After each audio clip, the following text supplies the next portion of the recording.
السلام علیکم ورحمۃ اللہ وبرکاتہ۔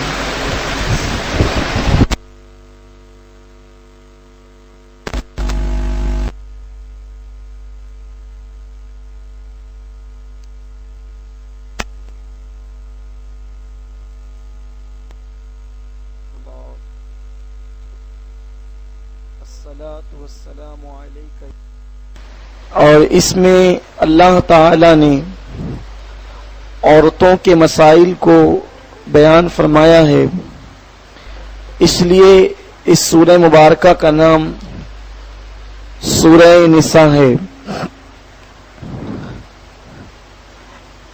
عورتوں کے لیے بھی خوشخبری ہے کہ پورے قرآن میں کہیں سورۃ الرجال موجود نہیں، یعنی مردوں کے نام سے سورت موجود نہیں ہے، اور اللہ تعالی سورت کو نازل فرما کر عورتوں کی حوصلہ افزائی فرمائی ہے۔ چونکہ کل سورۃ النساء کا کچھ حصہ ہم نے سماعت کیا، تو ہم اپنی گفتگو کا آغاز سورہ نساء کی ابتدا سے کرتے ہیں۔ سورہ نساء میں اللہ رب العزت نے دنیا کے تمام انسانوں کو اللہ سے ڈرنے کا حکم دیا، اس لیے کہ اللہ پاک فرماتا ہے کہ اے لوگو اللہ سے ڈرو جس نے تمہیں ایک مرد اور ایک عورت سے پیدا کیا، اور پھر ایک مرد اور ایک عورت سے کثیر مرد اور عورتوں کو پیدا فرمایا۔ دنیا میں بسنے والا کوئی بھی مرد یا عورت ہو، اس کا سلسلہ جا کر جناب آدم و حوا پر ضرور مل جاتا ہے۔ تو ظاہر سی بات ہے، آپ کوئی ہو کہیں کے ہو، جناب آدم و حوا سے آپ کا رشتہ ابوت ہے، باپ کا رشتہ، اور جناب حوا سے ماں کا رشتہ ہے، تو ایک دوسرے کو محبت ہونی چاہیے۔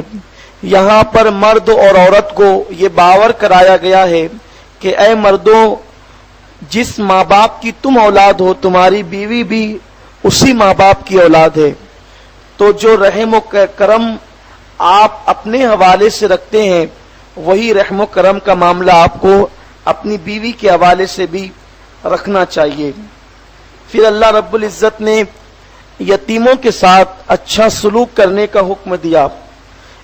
اس کو یہاں سمجھ لے کہ یہاں یتیموں کا ذکر کیوں کیا گیا۔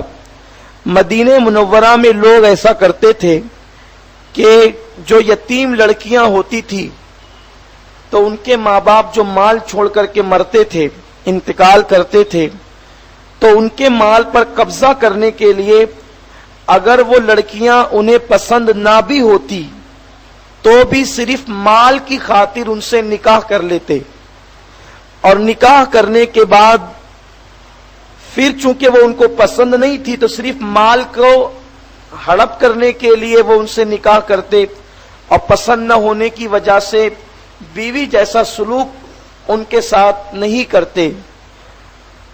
تو اللہ رب العزت نے ان سے ارشاد فرمایا کہ تم یتیموں میں انہی لڑکیوں سے نکاح کرو جو تمہارے دل کو من کو بھاتی ہو۔ اور پھر ایسا بھی لوگ کرتے تھے کہ کس کی 10 بیویاں ہوتی، کسی کی 8 بیویاں ہوتی، لوگوں کے یہاں کوئی حساب کتاب ہی نہیں تھا بیویاں رکھنے کا۔ تو اللہ تبارک و تعالی نے ایک حد مقرر فرمائی کہ جو عورتیں تمہیں پسند آتی ہے تم 2 رکھو، 3 رکھو، اور آخر میں 4 رکھ سکتے ہو، اس سے زیادہ کی اجازت نہیں۔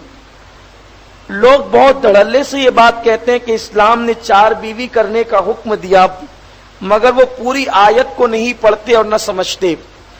ہم نے اس سے پہلے بھی شاید آپ کو کہیں بتایا ہوگا کہ حکم ایک الگ چیز ہے اور اجازت ایک الگ چیز ہے۔ اگر میں یہاں کسی صاحب کو یہ کہوں کہ یہاں سے اٹھ کر اب بھی فوراً مسجد سے نکل جاؤ، تو یہ اس کے لیے میرا حکم ہوگا، اور حکم پر عمل کرنا اگر وہ مجھے مانتا ہے تو اس کے لیے ضروری ہوگا۔ لیکن اگر میں یہاں بیٹھے ہوئے لوگوں سے کہہ دوں کہ محفل کا اختتام ابھی نہیں ہوا ہے، مگر جو جانا چاہتا ہے وہ جا سکتا ہے، تو یہ اجازت ہے. اجازت اور حکم میں زمین اور آسمان کا فرق ہے. تو آیت کے ایک ٹکڑے میں اجازت ہے اور آیت کے ایک ٹکڑے میں حکم ہے. تو جو اجازت ہے اس کو حکم کہتے ہیں اور جو حکم ہے اس کو بھول جاتے ہیں. اللہ نے فرمایا کہ تم اگر عورتیں تمہیں پسند آتی ہے تو 2 کرو، نہیں تو 3 کرو، یا تو 4 کرو. یہ اجازت ہے، حکم نہیں ہے. یعنی اگر آپ کی ایک عورت سے پیاس نہیں بجھتی تو آپ زنا کی راہ کی طرف جانے کی بجائے آپ جو ہے وہ دوسری کر لیجئے تاکہ آپ حرام کی طرف نہ جائیں. 2 سے بھی آپ کی پیاس نہیں بجھتی تو 3 کر لیجئے. 3 سے بھی آپ سیراب نہیں ہوتے تو 4 کر لیجئے. مگر انسان کی فطرت یہ ہے کہ 4 پر اس کی فطرت جواب دے ہی جاتی ہے. مگر آگے کا جو ٹکڑا ہے وہ حکم سے تعلق رکھتا ہے. یہ فرمایا مگر یاد رکھو اگر تم 2، 3 اور 4 بیویاں کرنے کے بعد ان کے درمیان تم انصاف نہیں کر سکتے تو تمہارے لیے بہتر یہ ہے کہ تم ایک ہی پر اکتفا کرو. یہ ہے اسلام کا اصول. اور اگر اس آیت کو ہم صحیح طور پر سمجھا نہیں پاتے تو دنیا کے بہت سارے غیر مسلم اور مسلم اسکالر وغیرہ بھی جو آج نام نہاد ہے وہ اس آیت پر اعتراض کرتے ہیں کہ یہ کون سا معاملہ ہے کہ اسلام نے 4 عورت کرنے کا حکم دیا. میرے بھائی حکم نہیں دیا، وہ اجازت دی ہے. اور اجازت میں عافیت ہے. اجازت میں عافیت ہے. عافیت اس معنی میں کہ ہر مرد کے کھانے کی کیپیسٹی ایک جیسی نہیں ہوتی. کسی کا 2 لقمے میں پیٹ بھر جاتا ہے، کسی کا 1 پلیٹ میں بھی پیٹ نہیں بھرتا. تو جو 1 پلیٹ کھا کر بھی پیٹ نہیں بھرتا اگر آپ اس کو 2 لقمے پر مجبور کرو گے اور پلیٹ بھر اس کی بھوک ہے تو وہ آپ کے سامنے تو 2 لقمے کھا لے گا، لیکن اب پلیٹ بھر بھوک کے لیے وہ ضرور کسی کی پلیٹ میں ہاتھ ڈالے گا. تو جو ہمارے مذہب پر اعتراض کرتے ہیں غیر مسلم یا مشرکین یا مستشرقین یورپ، وہ اپنے معاشرے کا جائزہ لیں کہ ہمارے مذہب اسلام نے 4 عورتوں کی اجازت دے کر زنا کا خاتمہ کیا ہے کہ آپ کی جتنی بھوک ہے اتنی آپ اپنی بھوک کو پوری کیجئے، 2 سے یا 3 سے یا 4 سے، لیکن ان کے درمیان انصاف ضروری ہے. میرے آقا علیہ الصلوۃ والتسلیم فرماتے ہیں کہ جو 2 بیویوں والا ہوگا اگر اس نے دونوں کے درمیان انصاف نہیں کیا تو وہ اس طرح اٹھے گا قیامت کے دن کہ اس کا آدھا دڑ ہوگا. لوگ دیکھ کر پوچھیں گے یہ کون ہے، تو کہا یہ 2 بیویوں والا تھا مگر وہ دونوں کے درمیان انصاف نہیں کرتا تھا. میرے آقا صلی اللہ علیہ وسلم کی 11 بیویاں تھیں اور ایک ساتھ 9 جمع ہوئی تھیں.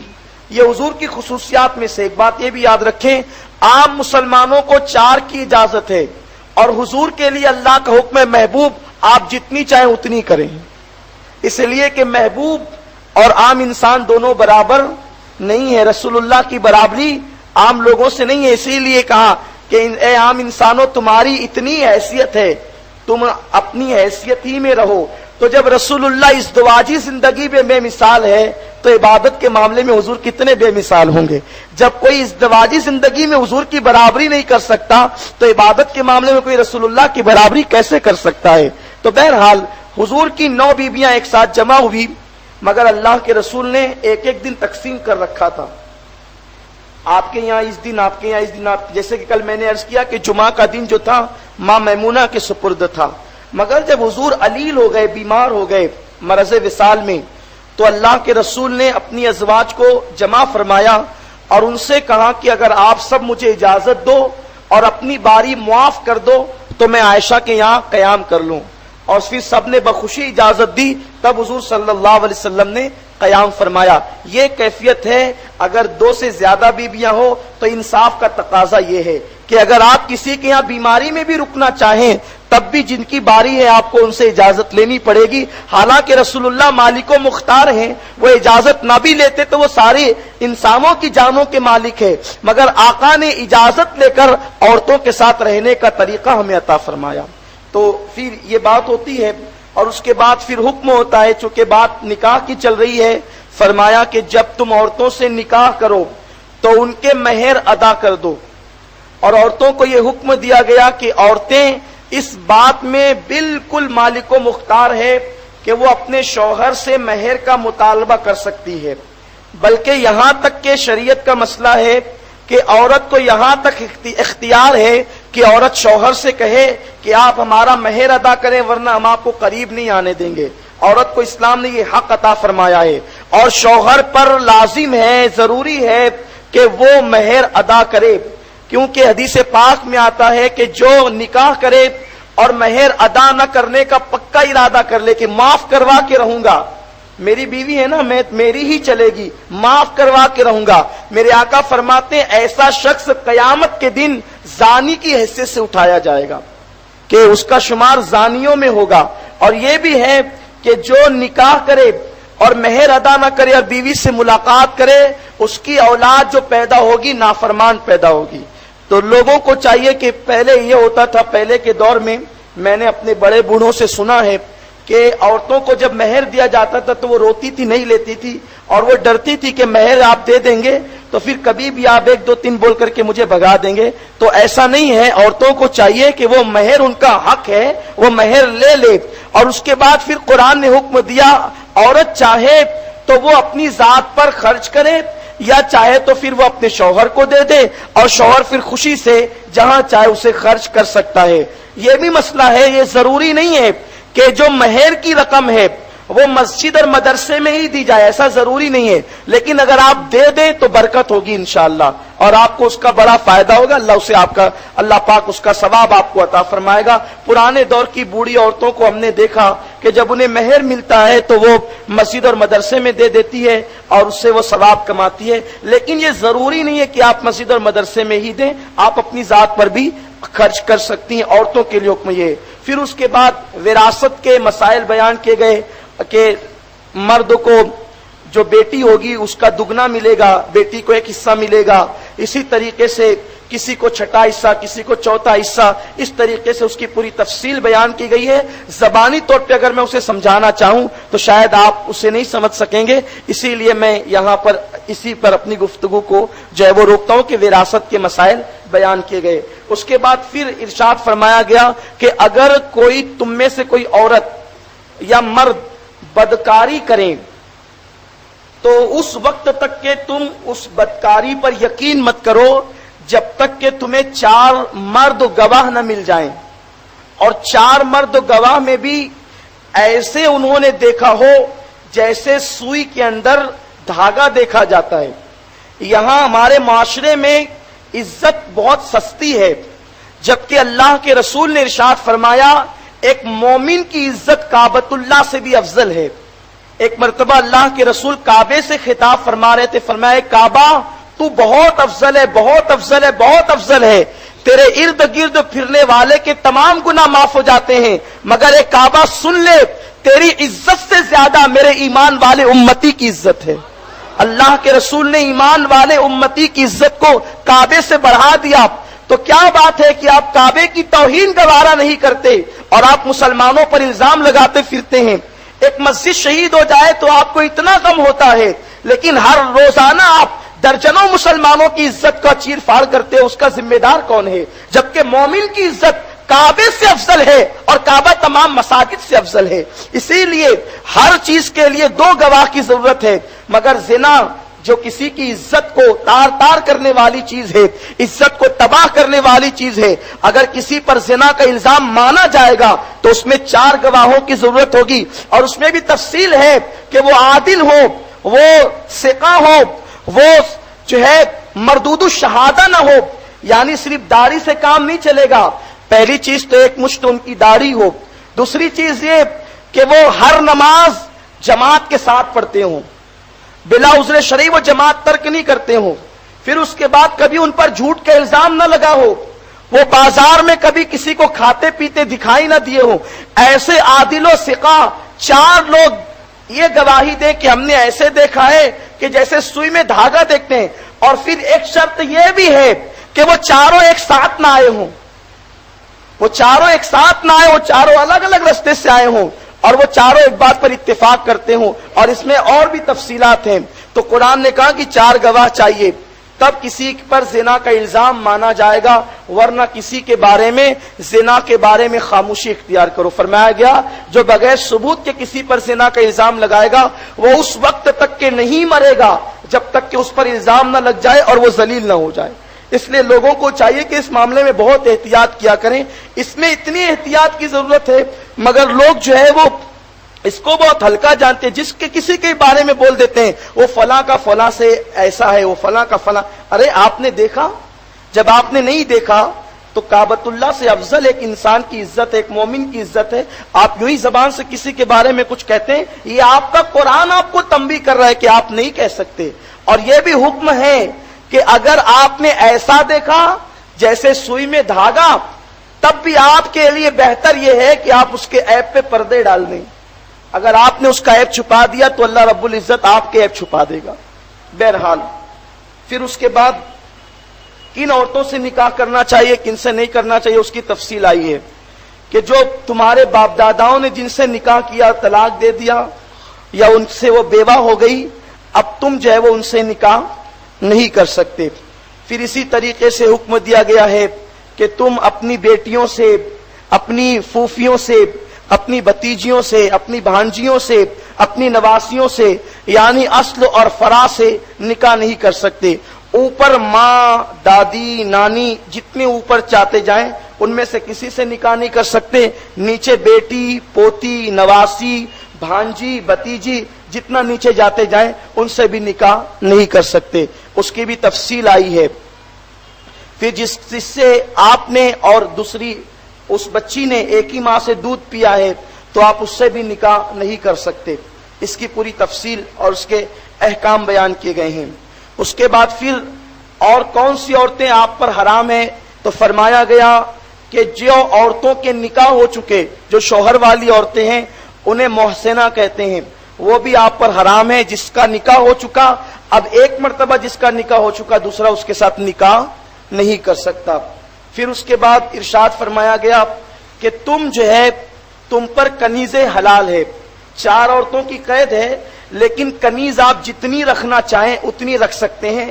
مگر الحمدللہ تعالی اسلام نے آنے کے بعد کنیزوں کا سلسلہ دھیرے دھیرے ختم کر دیا اور آج تقریباً پوری دنیا سے کنیزوں کا نظام ختم ہو چکا ہے.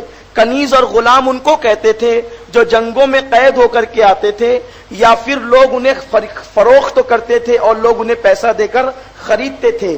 تو جس عورت کو پیسہ دے کر کے بازار سے خریدا جاتا تھا, اس زمانے میں جب مرد اور عورتوں کی خریدی بکری ہوتی تھی تو انسان جیسے اس کو خرید لیتا, خریدنے کے بعد وہ اس کی کنیز ہو جاتی اور کنیز کے ساتھ بغیر نکاح کے اس سے ملاقات اور اس سے ملنا جائز ہوتا, یعنی کہ بیوی جیسا سلوک اس کے ساتھ روا ہوتا, اس کو کنیز کہتے تھے.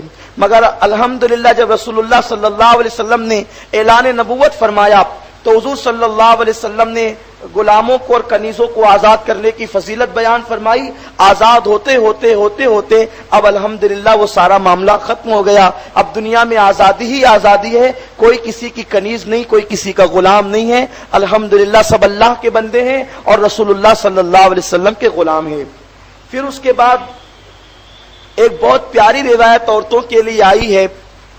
حضرت ام المومنین ماں ام سلمہ, چونکہ عورتیں بہت کثیر تعداد میں سنتی ہے, آپ جتنا سنتے ہیں مسجد ماشاءاللہ کم و بیش بھری ہوئی ہے, چند لوگ اور آ جائیں تو مسجد بھر جائیں, لیکن آپ سے اور زیادہ تعداد میں ہمارا بیان عورتیں سنتی ہے جو کیبل پہ نشر ہوتا ہے, بہت غور سے سنتی ہیں وہ. تو بہرحال ان کے لیے ایک بہت پیاری روایت ہے. تمام مسلمانوں کی امی جان حضرت ام سلمہ رضی اللہ تعالی عنہا نے مسلمانوں کو جہاد پر جاتے دیکھا. رسول اللہ کی بیوی تھی اور عمر دراز تھی, عمر ان کی بڑی تھی اور امہات میں.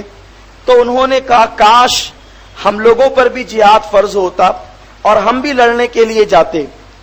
یہ ہماری ماں ام المومنین کی خواہش تھی. وہ کیسی خواتین تھی کہ ان پر جو چیز اسلام نے فرض نہیں کی وہ فرض کروانا چاہتی تھی تاکہ ہم بھی اللہ کی راہ میں جان قربان کریں. آج تو مردوں کا یہ حال ہے کہ مرد اللہ کی راہ میں وقت نہیں دیتے تو جان کیا دے, لیکن اس زمانے کی عورتیں ہوتی تھی کہ وہ جان دینے کے لیے تیار ہوتی تھی. تو کہا کہ کاش ایسا ہوتا کہ ہم پر بھی جہاد فرض ہوتا اور ہم بھی اللہ کی راہ میں لڑتے اور ثواب حاصل کرتے. یہ ام المومنین کی خواہش تھی کہ قرآن میں آیت نازل ہو گئی کہ ان سے کہہ دیا جائے کہ جو عورتیں اپنے شوہر کی غیر موجودگی میں پاک دامن رہے یعنی دوسرے مردوں سے اپنے کو بچا کر کے رکھے اور پاک دامنی کا دیانت داری کا اظہار کرے، ان عورتوں کو اللہ جہاد کا ثواب عطا فرماتا ہے۔ یعنی عورتیں گھر میں رہے، بیٹھی رہے، پاک دامن بن کر اپنی عزت اور عصمت کو سنبھال کر۔ مردوں کے لیے جان دینا جہاد ہے اور عورتوں کے لیے اپنی عصمت کو سنبھال کر رکھنا جہاد ہے۔ جہاد کا ثواب عورت کو گھر میں ملتا ہے اگر وہ اپنی عزت و عصمت کی حفاظت کرے۔ اس سے پتا چلا کہ ایک عورت کی عزت اور عصمت کتنی اہم ہے۔ پھر اس کے بعد اللہ رب العزت نے مردوں اور عورتوں کے آپسی معاملات کو بیان فرمایا، بہت دلچسپ ہے۔ کاش کہ آپ کو عربی آتی تو آج آپ شاید تراویح میں مسکراتے۔ ایک دو مقامات ایسے آئے کہ لبوں پر ہلکی سی مسکراہٹ آ گئی۔ آپ بھی سنیں گے تو آپ کا مسکراہٹ آئے گی کہ کبھی کبھی ایسا ہوتا ہے کہ مرد اور عورتوں میں آپس میں جھگڑا ہوتا ہے، میاں بیوی میں جھگڑا ہوتا ہے، اور کامیاب میاں بیوی کی زندگی وہی ہے جس میں جھگڑا ہو۔ اگر کوئی شوہر یہ کہتا ہے کہ میرا اور میری بیوی کا جھگڑا نہیں ہوتا تو میں کہتا ہوں شاید وہ سچ نہیں بول رہا ہے ایسی بات؟ ہاں، اگر شوہر مولانا بھی ہے، مفتی بھی ہے، ولی بھی ہے، تو بھی اس کی بیوی اس سے ساری دنیا چاہے ہاتھ چومے مگر بیوی اس سے لڑتی ہے۔ مگر میاں بیوی کے جھگڑے کی اتنی حیثیت نہیں ہوتی جو عام طور پر دوسروں کے جھگڑے کی۔ میاں بیوی کے جھگڑے کی حیثیت بس اتنی ہوتی ہے جیسے ابلتا ہوا دودھ، آگ اگر نیچے رکھ دی جائے تو دودھ ابلنے لگے اور آگ ہٹ جائے فوراً وہ نیچے ہو جاتا ہے، یعنی ادھر لڑے ادھر ملے۔ تو قرآن نے میاں بیوی کے جھگڑے کو بیان کیا کہ جب وہ تم سے جھگڑا کریں تو تم ان کے ساتھ جھگڑا مت کرو، کیونکہ وہ کم عقل ہے، ان کو اللہ نے آدھی عقل دی ہے۔ اگر تم ان سے جھگڑا کرنے جاؤ گے، ایک بات تو یہ ہے کہ مردانگی اس کا نام نہیں کہ آپ کسی عورت پر ہاتھ اٹھائیں، اسے ماریں، یہ ساری چیزیں مردانگی کی علامت نہیں ہے۔ مرد وہ ہے جو حکمت سے کام لیتا ہے۔ قرآن کہتا ہے کہ جب تمہاری بیوی کا تم سے جھگڑا ہو جائے، وہ کسی چیز پر ضدی اور ہٹ درمی کرنے لگے تو تم اسے نہ ڈانٹو، اسے نہ مارو، اسے نہ چلاؤ، بلکہ اسے سمجھاؤ۔ پہلا اسٹیپ کیا ہے؟ اسے سمجھاؤ۔ سمجھانے کے بعد پھر بھی وہ نہیں مانتی ہے تب تھوڑا سخت لہجے میں سمجھاؤ۔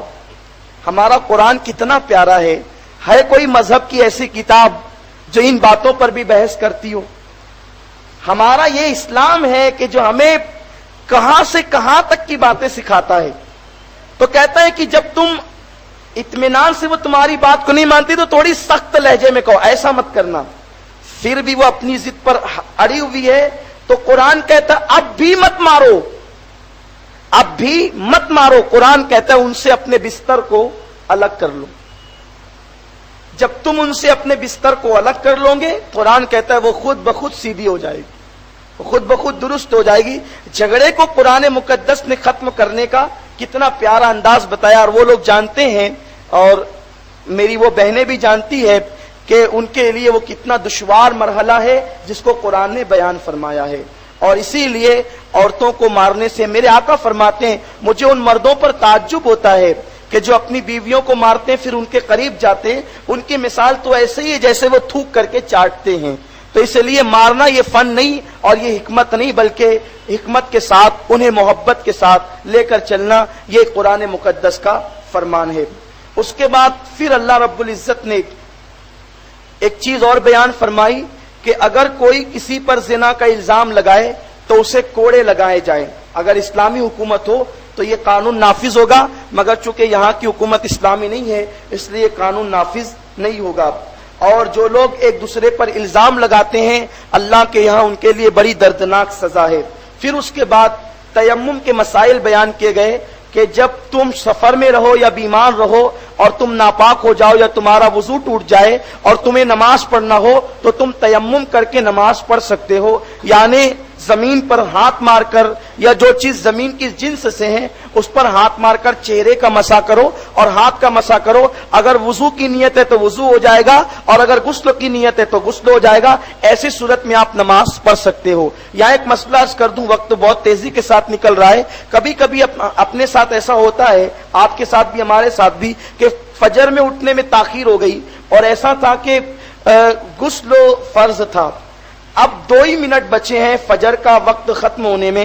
اگر آپ غسل کرتے ہیں تو نماز قضا ہوتی ہے، اور اگر نماز تو آپ ناپاکی کی حالت پڑھ نہیں سکتے تو کیا کریں؟ تو لوگ اس میں پشو پیلے پڑ جاتے ہیں تو آنکھ کھول کے اور وہ سو جاتے ہیں کہ بھئی ابھی تو 2 منٹ بچے، اب نماز تو قضا ہو گئی. تو ایسی صورت میں حکم یہ ہے کہ وہ تیمم کر کے فوراً نماز پڑھ لے، اور اس وقت میں تاکہ نماز کے قضا ہونے کا وبال اس کے سر پر نہ آئے، فوراً تیمم کر کے نماز پڑھ لے اور اس کے بعد پھر غسل کرے اور اس کے بعد نماز کو لوٹا لے، اسے قضا کا وبال اس کے سر پر نہیں آئے گا. اسی طرح آپ اگر وضو بھی کرتے ہیں، آپ پاک ہیں لیکن وضو کریں گے تو بھی نماز چلی جائے گی، فجر قضا ہو جائے گی. تو آپ وضو نہ کریں، تیمم کریں، نماز پڑھیں اور اس کے بعد پھر وضو کر کے اپنی نماز سورج اوپر اٹھنے کے بعد لوٹا سکتے ہیں. تیمم کے مزید مسائل انشاءاللہ ہم سورہ مائدہ میں آپ کے سامنے پیش کریں گے.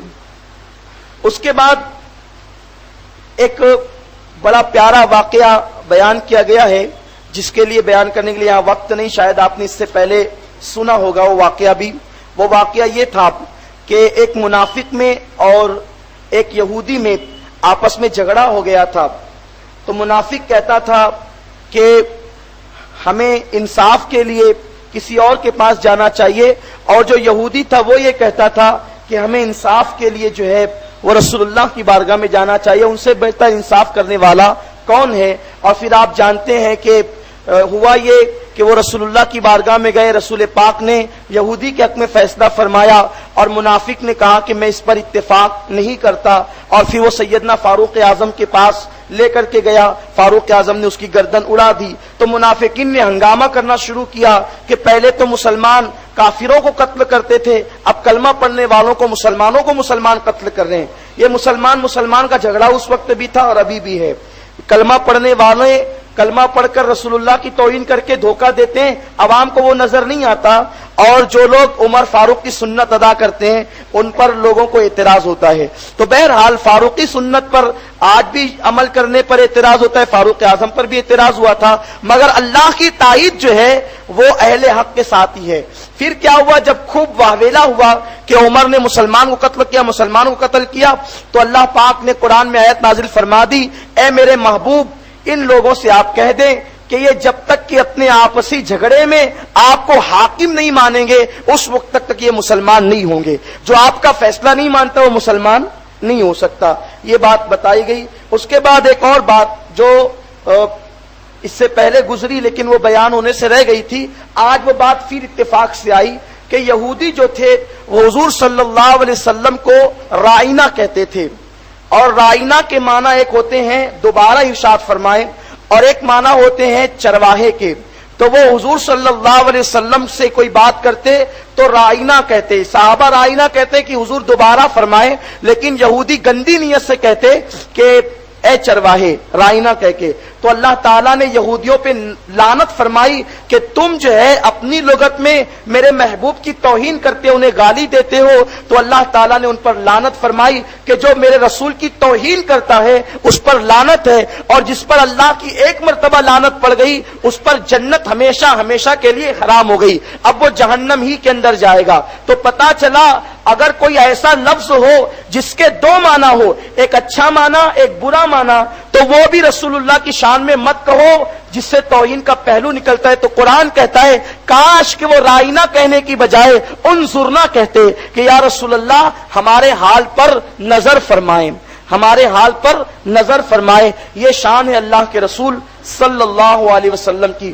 اس کے بعد پھر منافقین کی ایک کیفیت اور بیان کی گئی کہ منافقین کا حال یہ ہے کہ وہ جب جہاد میں آتے ہیں تو وہ پیچھے سے بھاگ جاتے ہیں یا ادھر ادھر ٹہلتے رہتے ہیں. جب کافروں کی فتح ہوتی ہے تو کافروں سے کہتے ہیں کہ دیکھا ہم آپ کے ساتھ لڑ رہے تھے، اور جب مومنین کی فتح ہوتی ہے تو کہتے ہیں ہم آپ کے ساتھ لڑ رہے تھے، ہمیں بھی مال غنیمت چاہیے. تو اللہ نے فرمایا کہ منافقین کو صرف دنیا سے غرض ہے، انہیں آخرت سے کوئی لینا دینا نہیں ہے. ان کا حال تو یہ ہے کہ انہیں دنیا چاہیے اور صرف دنیا چاہیے.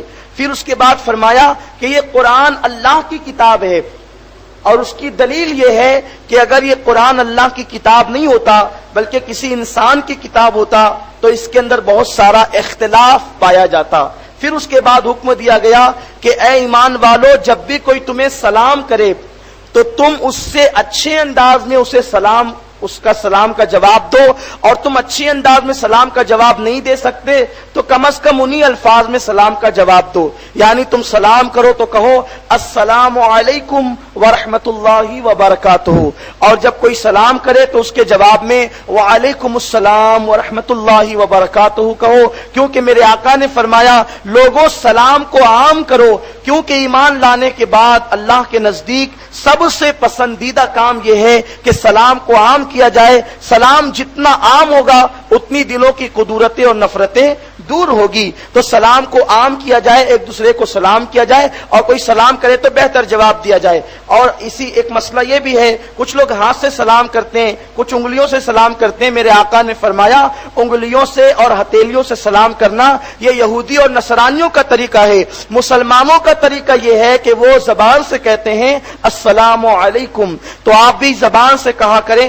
ہاں اگر کوئی دور ہے، مجبوری ہے کہ اس تک ہماری آواز نہیں پہنچ سکتی تو ہم زبان سے السلام علیکم کہیں گے اور ہاتھ سے اشارہ کریں گے تاکہ اسے پتا چلے کہ اسے سلام کیا جا رہا ہے، اور اس پر بھی یہ واجب ہے کہ وہ زبان سے جواب دے اور ہاتھ سے اشارہ کر کے بتا دے کہ اس نے جواب دیا ہے۔ بہت سارے لوگ سر سے سلام کرتے ہیں، سر کا سلام معتبر نہیں ہے، زبان سے ہی سلام کیا جانا چاہیے، جس کا مطلب ہوتا ہے السلام علیکم، اللہ تعالیٰ آپ پر سلامتی نازل فرمائے، اور سلام بہت بڑی دعا ہے، جسے سلامتی مل گئی اسے سب کچھ مل گیا، اسی لیے لوگوں کو چاہیے کہ وہ سلام کو عام کریں۔ اس کے بعد اخیر میں دیت کے مسائل بیان کیے گئے۔ دیت کہتے ہیں کہ اگر کسی نے کسی کو قتل کر دیا تو اسے دیت دینی پڑے گی، اور اگر وہ توبہ کرنا چاہے کہ اور وہ بھی غلطی سے قتل کیا کسی مسلمان کو۔ ہوا یہ تھا، حضرت عیاش ایک صحابی ہے، انہوں نے حارث کے بارے میں قسم کھائی تھی کہ حارث نے مجھے تانا دیا ہے، وہ مجھے اکیلے میں ملے گا تو میں اسے قتل کروں گا، مگر ہوا یہ کہ جناب حارث نے عیاش کو حالت کفر میں کوئی تانا دیا تھا، مگر وہ مدینہ شریف آئے اور آ کر کے جناب حارث نے رسول اللہ کے ہاتھ میں کلمہ پڑھ لیا، اب وہ مسلمان ہو گئے، مگر عیاش کو پتہ نہ چل سکا جناب عیاش کو کہ انہوں نے اسلام قبول کر لیا۔ قبا کے قریب حارث عیاش کو نظر آئے، انہوں نے قتل کر دیا۔ جب عیاش واپس آئے مدینے تو صحابہ نے کہا کہ عیاش تم نے بہت برا کام کیا، حارث تو اسلام قبول کر چکے تھے اور تم نے انہیں قتل کر دیا۔ تو جناب عیاش کو بہت تکلیف ہوئی کہ میں نے ایک مسلمان کو کیوں قتل کیا، اور ایسے وقت میں جبکہ ایک ایک انسان کی اسلام کو ضرورت ہے میں نے ایک مسلمان کو قتل کر دیا۔ وہ بہت تڑپے، بہت بے چین ہوئے، تو اللہ نے قرآن میں توبہ کے لیے جو قتل کی توبہ ہے، یعنی ہر چیز کی توبہ الگ الگ ہے۔ اگر نماز قضا کرنے کی آپ توبہ کرنا چاہیں تو اس کا طریقہ یہ ہے کہ آپ صدق دل سے توبہ بھی کریں اور جو قضا ہوئی ہے اس کو ادا کریں۔ اسی طرح سے اگر قتل کی توبہ آپ کرنا چاہیں تو قتل کی توبہ یہ ہے کہ آپ جو ہے وہ توبہ بھی کریں اور مسلسل 2 مہینے تک روزے رکھیں، یعنی کسی کے قتل کی توبہ یہ ہے کہ مسلسل 2 مہینے تک کے روزے رکھے جائیں اور صدق دل سے توبہ بھی کریں۔ یہ آج ہم نے قرآن مقدس میں 5ویں پارے میں سماعت کیا ہے، اور پھر انشاءاللہ یہ سلسلہ جاری رہے گا۔ اللہ تعالی ہمیں قرآن مقدس کو سمجھنے کی توفیق عطا فرمائے۔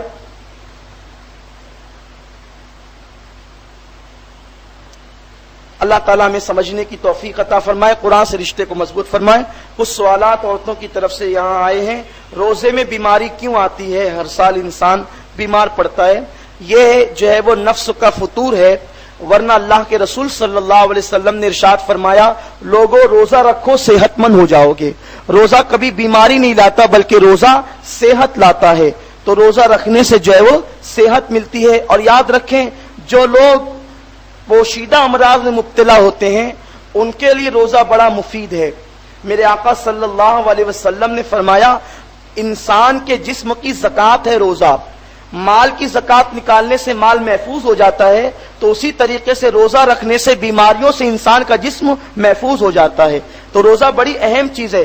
ساری بیماریوں کا جو مرکز ہے جہاں سے بیماریاں اٹھتی ہے وہ ہے معدہ، معدے کی وجہ سے بیماری شروع ہوتی ہے۔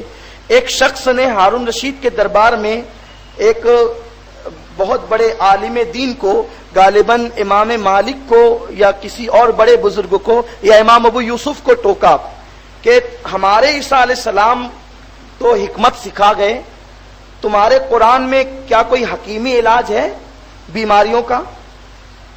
دیکھیے بزرگوں کا تعلق قرآن سے کتنا مضبوط رہتا تھا کہ ہم قرآن کے اندر نماز نہیں نکال سکتے، اور بزرگوں کی نگاہیں اتنی ہوتی تھی کہ وہ قرآن کے اندر حکیمی علاج بھی نکالتے تھے. تو کہا کہ ہمارے عیسیٰ علیہ السلام تو حکیمی علاج بتا گئے، انہوں نے تو کوڑیوں کو اچھا کیا اور اندھوں کو یہ کیا، ساری باتیں تمہارے قرآن میں بھی ہے. کہا کہ ساری بیماریوں کا علاج ہمارے قرآن کی ایک آیت میں ہے. قرآن کہتا ہے کلو وشربو ولا تسرف، کھاؤ اور پیو، حد سے تجاوز مت کرو. حد سے آگے یعنی کھانے اور پینے میں لمٹ رکھو. اس نے تو کہا کہ خدا کی قسم اگر یہ قرآن کی آیت ہے تو قرآن اللہ کا کلام ہے. کیوں؟ اس لیے کہ انسان اگر کھانے پینے میں محتاط ہو گیا تو معدہ کبھی خراب نہیں ہوگا، معدہ خراب نہیں ہوگا تو انسان بیمار نہیں پڑے گا. ایک حدیث پاک اس پر بھی ہے کہ ایک بہت پرانا حکیم مدینہ شریف میں آیا اور آ کر کے رہنے لگا، مگر وہ کئی مہینوں تک مدینہ شریف میں مقیم رہا اور اس کے یہاں کوئی بھی صحابی اپنے علاج کے لیے نہیں گئے. کیوں جاتے؟ جن کے پاس شافع اور نافع رسول موجود ہو، وہ رسول جو بلاؤں کے دور کرنے والے ہوں اور بیماریوں کے دور کرنے والے ہوں، جن کے درمیان وہ کیوں جاتے؟ تو جب صحابہ نہیں گئے تو وہ حکیم رسول اللہ کی بارگاہ میں آئے، اور آنے کے بعد جو ہے ایک سوال ایسا آیا ہے کہ میری تقریر کے درمیان وہ رکاوٹ بن گیا ہے. بہرحال تو جب وہ حکیم پہنچے بارگاہ رسالت میں کہ یا رسول اللہ آپ کے صحابہ میرے پاس نہیں آتے، تو آقا نے فرمایا کہ وہ اس لیے نہیں آتے، آپ ان سے پوچھو کیوں نہیں آتے. تو انہوں نے کہا کہ جب تک ہمارے منہ میں بھوک کی وجہ سے پانی نہیں آنے لگتا ہے، جب تک کہ بھوک کی وجہ سے پانی نہیں آتا، اس وقت تک ہم دسترخوان پر نہیں بیٹھتے، اور ہماری بھوک باقی رہتی ہے اور ہم دسترخوان سے اٹھ جاتے ہیں، اسی لیے ہم بیمار نہیں پڑتے. مگر ہمارا حال یہ ہے کہ رمضان شریف میں اگر ایک ٹائم کا دوپہر کا کھانا ہم نہیں کھاتے تو سحری میں اس کی کسر پوری کرتے ہیں، اور افطار کے بعد پھر کھاتے ہیں، اور تراویح کے بعد پھر اور ہوٹلوں میں کھاتے ہیں. یعنی کہ رمضان شریف میں کھانا جو کم ہونا چاہیے ہم اس کو اور زیادہ بڑھا دیتے ہیں. بہرحال اللہ نے دیا ہے تو کھائیے، اللہ پاک برکتیں اور عطا فرمائے. ایک صاحب نے بہت دردمند دل کے ساتھ ایک سوال لکھا ہے. میں نے قرآن کی آیت پیش کی، اب انہوں نے میرے پاس مسئلہ بھیج دیا. وہ کہتے ہیں میں اپنی عورت سے بستر الگ کرتا ہوں تو جھگڑے اور بڑھ جاتے ہیں. اب یہ بھی عجیب بات ہے کہ ایسا کیوں ہوتا ہے. تو ان کو چاہیے کہ وہ جو ہے قرآن اب اس نیت سے وہ الگ کر کے دیکھیں. اصل میں وہ کیا ہے نا، انہوں نے ایسا کیا ہوگا کہ جو آخری سٹیپ ہے انہوں نے اس کو پہلے ہی کر لیا ہوگا، اسی لیے جھگڑا بڑھ گیا. انہیں یہ بستر الگ کرنا قرآن نے تیسرا سٹیپ بتایا، آخری سٹیپ ہے نا یہ، کہ پہلے سمجھائیے اس کو. جب وہ آپ محبت سے سمجھاتے ہیں وہ نہیں مانتی ہے تو پھر آپ اسے ڈانٹ کر سمجھائیے، پھر اس کے بعد بستر الگ کیجئے. تو آپ بھائی ہاتھ عضو جسم کا کاٹنے کا ایک وقت الگ آتا ہے. پہلے آپ کے عضو خراب ہوگا تو آپ اس کا علاج کریں گے، اور علاج کرنے کے بعد جب وہ ناسور بن جائے گا تو آپ اس کو الگ کریں گے. تو آپ آخری سٹیپ کو پہلا بناؤ گے تو نقصان تو ہوگا. تو قرآن نے جو کہا آپ کر کے پہلے آپ اسے سمجھائیں. اگر وہ سمجھائیں گے تو میرا یقین ہے انشاءاللہ وہ مان جائے گی، کیونکہ ہماری مسلمان بہنیں اتنی غیر گزری نہیں ہیں کہ اگر آپ اسے سمجھائے تو وہ نہ مانے. یقیناً وہ مانے گی انشاءاللہ. اور اگر وہ نہیں مانتی ہے، میری آواز سن رہی ہے، تو میں ان سے کہتا ہوں کہ آپ کا بھائی آپ کو کہتا ہے کہ آپ مان جائیں، آپ ایسا نہ کریں، آپ اپنے شوہر کی فرما بردار بن جائیں. انشاءاللہ وہ فرما بردار بن جائے گی.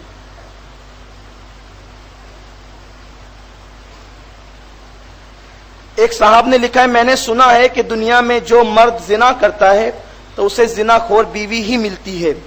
اصل ایسا ہے کہ اس پر حدیث ہے کما تدین تدان، تم جیسا کرو گے تمہارے ساتھ ویسا ہی کیا جائے گا.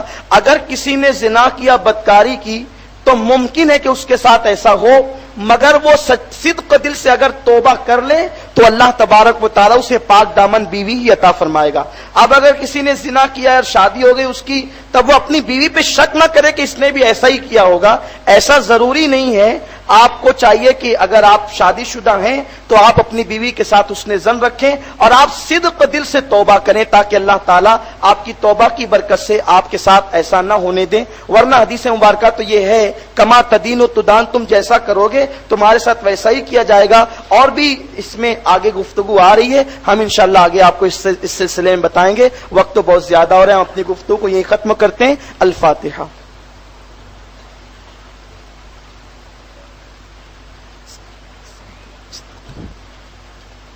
ان اللہ وملائکتہ یصلون علی النبی یا ایھا الذین آمنوا صلوا علیہ وسلموا تسلیما.